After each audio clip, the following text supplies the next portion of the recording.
Why hasn't Starliner returned? Critical Questions by CSIS's Clayton Swope, published August 19, 2024. This text-to-speech audio was generated by 11 Labs.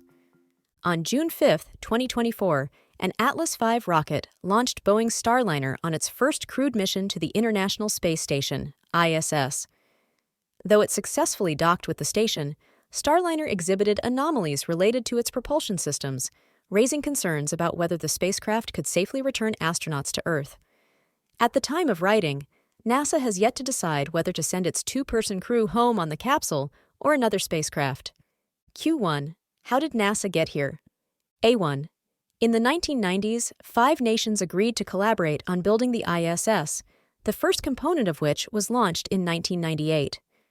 2 years later, the first ISS crew members arrived on a Russian Soyuz capsule. For the next 11 years, Soyuz and the U.S. Space Shuttle ferried ISS crew members from the United States and Russia, as well as other international partners, between Earth and the station. Anticipating the retirement of the Space Shuttle in 2011, NASA sought to develop a new U.S. capability to transport astronauts to the station, establishing the Commercial Crew Program, CCP, to provide commercial transportation services. In 2014, NASA certified 2 operators, SpaceX and Boeing, for crewed missions. SpaceX carried out the first crewed CCP flight to the ISS in 2020. Before this crewed mission, SpaceX had completed an uncrewed test flight of its Dragon capsule in 2019. To date, SpaceX has successfully conducted 8 crewed missions to the station. Boeing's first crewed Starliner capsule launched to the ISS on June 5, 2024, having previously conducted 2 uncrewed test flights, the second flight being necessary because the first was only a partial success. Currently, the 2 astronauts and Starliner launched on June 5th remain at the space station, though the mission was originally planned to last around 10 days. Due to a number of technical issues, at least one of which was known while Starliner sat on the launch pad, NASA has repeatedly extended the mission as it has tried to gain a better understanding of the risk facing the astronauts and the spacecraft on Earth re-entry. Q2.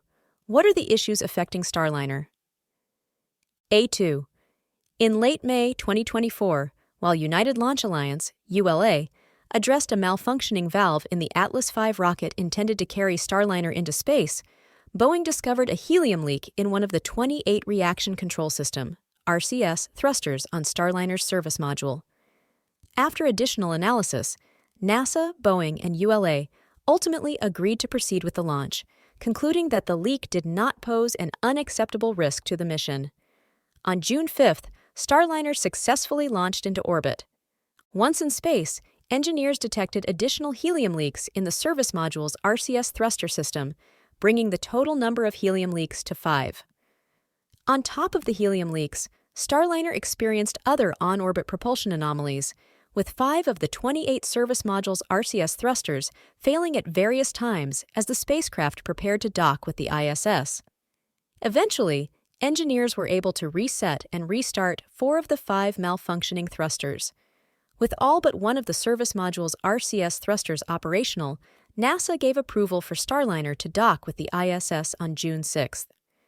Once docked with the station, per standard procedures for Starliner, engineers closed off the valves to the helium tanks, preventing further leaks. Since June 6, NASA and Boeing have attempted to isolate, replicate, and understand the issues affecting the thruster system, conducting ground testing with an RCS thruster at NASA's White Sands Test Facility. 2 separate rounds of on-orbit firings for Starliner's 27 operational service modules RCS thrusters, checking performance and helium leak rates, have also occurred since the spacecraft docked with the station. Even with the leaks, NASA and Boeing assessed that Starliner would have enough helium to return to Earth.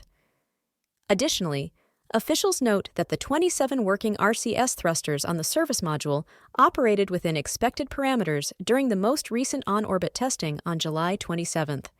However, NASA officials have yet to make a final decision on when and how Starliner's astronauts will return home. NASA has stated that it is considering returning the crew as part of the next SpaceX Dragon mission to the ISS, which would likely not return until February 2025. Q3. How do these malfunctioning components fit together? A3. Starliner is made up of two main components: a crew module, which returns to Earth, and a service module, which is only used in space and burns up upon re-entry into Earth's atmosphere. The crew module has 12 RCS thrusters used for orientation during re-entry. The service module has 28 RCS thrusters, a different model from the RCS thrusters used on the crew module, as well as 20 orbital maneuvering and attitude control (OMAC) thrusters and 4 launch abort engines. Under normal operations, Starliner is designed to use both the service module's RCS thrusters and OMAC engines at different phases of the undocking and maneuvering sequence to position the spacecraft on a trajectory for the crew module to re-enter the atmosphere and safely return to Earth. Only the service module's RCS thrusters, used for maneuvering in orbit and during a high-altitude abort, have experienced anomalies during Starliner's current mission. While it remains unclear how these thruster malfunctions relate to the helium leaks, both issues are specific to the service module, not the crew module. Coincidentally, 2 of the service module's RCS thrusters, as well as 2 OMAC engines, and 1 of the crew module's RCS thrusters malfunctioned during the second uncrewed test flight of Starliner in May 2022. NASA has stated that it worked with the RCS thruster manufacturer to develop a contingency plan requiring only 4 of the service module's RCS thrusters for a successful re-entry. Q4. What options does NASA have for Starliner? A4. Senior NASA officials do not currently agree on next steps, with some uncomfortable with the risks associated with sending astronauts home on Starliner. To date, NASA has had time to make its assessment and decision. The long-term performance of Starliner's batteries was originally expected to limit the length of time the spacecraft could operate, but so far the batteries have been successfully recharged by the space station, buying more time for analysis. At this point, NASA has not made clear what else it can do to gain more confidence, as it has already spent weeks trying to replicate what's happening on Starliner with the test RCS thrusters at the White Sands Test Facility. However, NASA has noted it will decide how to proceed by the end of August 2024 to prepare for upcoming missions to the ISS. Ultimately, NASA's decision will reflect its assessment of the safest way to return the 2 Starliner astronauts to Earth, though it will also take into account concerns about the ISS itself should the spacecraft experience certain thruster malfunctions as it moves away from the station. A number of officials who will make key decisions on Starliner, both at NASA and Boeing, had some role in the events leading up to the disintegration of Columbia and loss of her crew in 2003.